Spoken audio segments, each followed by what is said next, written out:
Explain why the storming of the Bastille happened.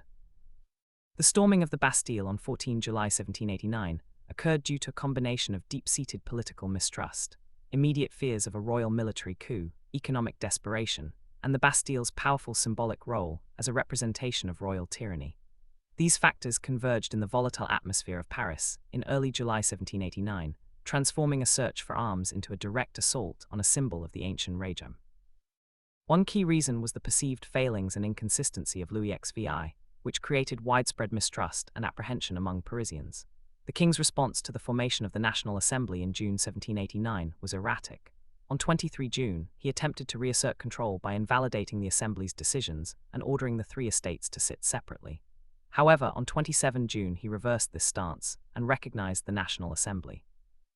Such flip-flopping suggested to many that Louis was not genuinely committed to reform and might be planning to suppress the revolutionary movement by force. This political uncertainty heightened tensions at a time when the Third Estate, now dominant in the National Assembly, was pushing for a written constitution and the end of absolutism. A second, more immediate cause was fear of royal military action. By early July 1789, Louis had concentrated around 25,000 troops near Paris and Versailles.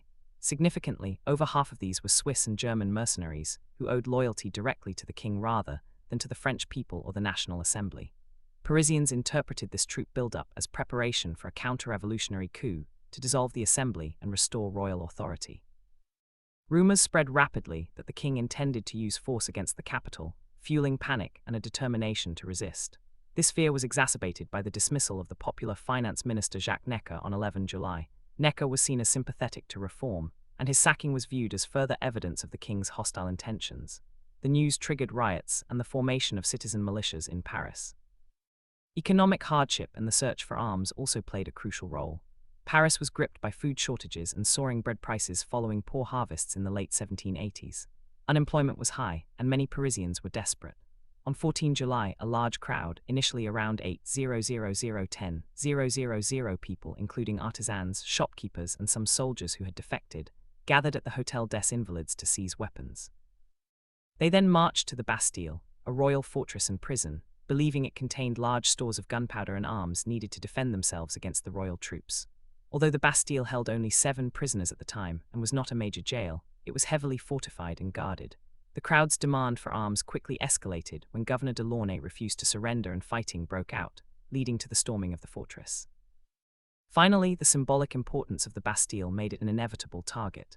For decades, the Bastille had represented the arbitrary power of the monarchy, a place where people could be imprisoned indefinitely on letters de cachet without trial. In the revolutionary atmosphere of 1789, it embodied everything the Third Estate opposed: royal despotism and the denial of liberty. Storming it was not just about obtaining weapons, it was an act of defiance against the old order. Its fall provided a powerful propaganda victory for the revolutionaries and boosted morale across France.